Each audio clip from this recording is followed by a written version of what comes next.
Hey guys, welcome back to the channel. Welcome back to the another video.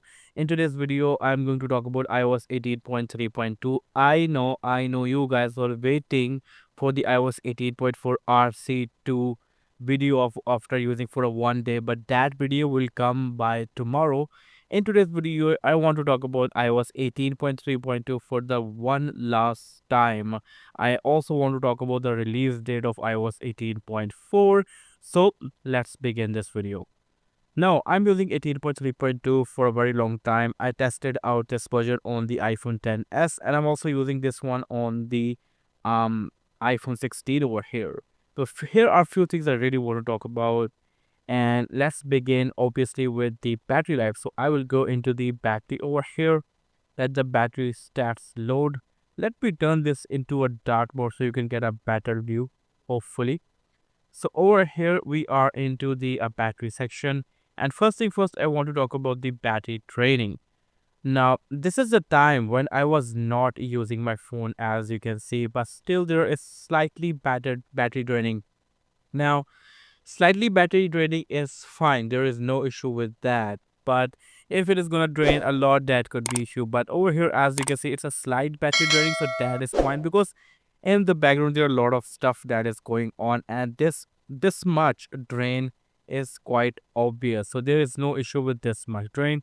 So which means in terms of battery draining it is not happening, and in terms of that iOS 18.3.2 is a good update. Now let's go to the last step, 4 days over here, and this over here I'm using the iOS 18.3.2. Let's go to the this day. Now if you see this graph, this is up then 75%, which means I used 85% of this device on this day, and I guess that I got almost 7 hours of screen on time. It is 6 hours and 49 minutes, during which I used WhatsApp a lot. I used App Store, I was updating apps, I was downloading apps. um then there is Safari, camera for a bit, Photos app, mostly in the background because of it was like breaking my all iCloud photos and other stuff was going on. Now for the 85%, this is a decent screen on time and I am pretty much satisfied with this one. Now if I move to the next day over here, as you can see, it is lower than the 75%, which means it is around 70%. We can consider this as 70%. Now for that I got almost 6 hours of screen on time again, as you can see. And during this time I use WhatsApp, Photos, App Store again for, I guess, downloading stuff. Geekbench, I was testing that how what score I will get on the iPhone 16 and some other applications, as you can see. Now this is also a decent screen on time. I'm pretty much satisfied with this one.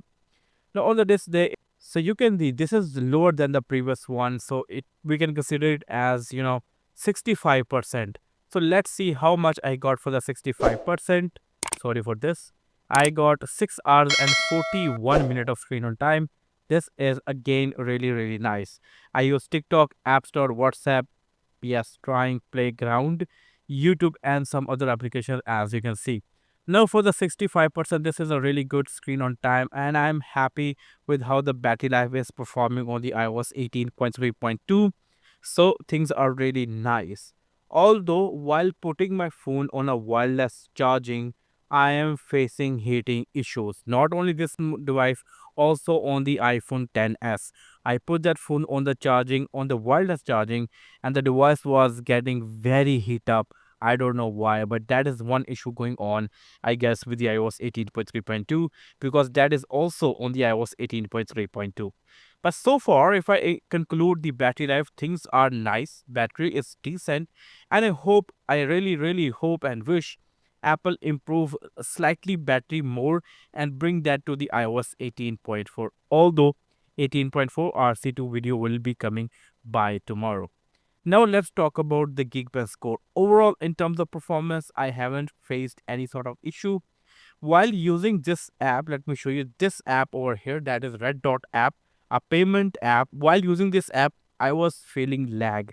But I think that is issue with the app that is not properly optimized, because I haven't faced lag in any other app, in any other thing using apps like Playground and creating Genmojis. I haven't faced any issues. So far performance is decent, but Here's an important thing I want to talk about.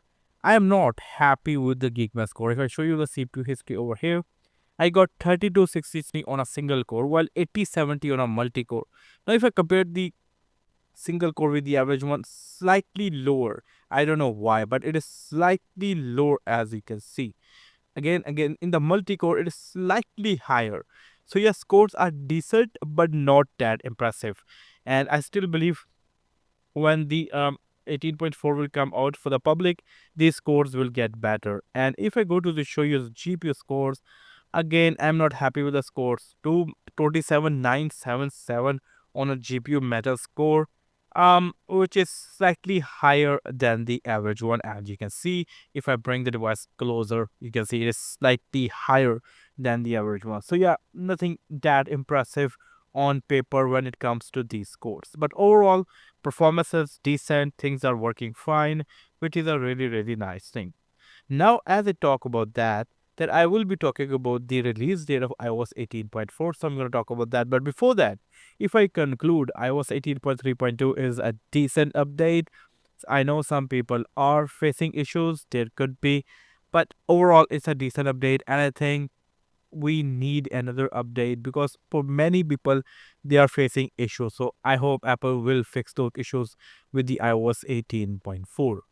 Now let's talk about when we can expect to see the iOS 18.4 for the public. So far, iOS 18.4 RC2 is going on. RC1 was released on 24th March. People were not happy about that. There were issues, lot of stuff going on.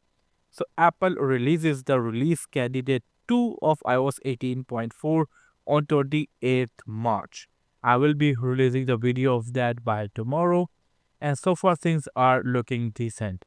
Talking about the public release, we are going to get iOS 18.4 hopefully on the 31st March, and it is going to be out for every other device that supports iOS 18, starting from somewhere around iPhone 10s and up to the latest iPhones.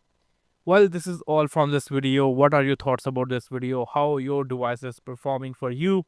Let me know in the comment section below. Share that what iOS version you are using. Are you excited for the iOS 18.4? Let me know in the comment section below. And I will try to cover up what features are coming in the iOS 18.4 in tomorrow's video. Well, this is all from this video. If you enjoyed this video, let me know in the comment section below. If you have any sort of query, because tomorrow there will be a Q&A video, so make sure to comment that down and I will be including those queries in that video. And I hope to catch you guys in the next one. Until then, take care. Peace out.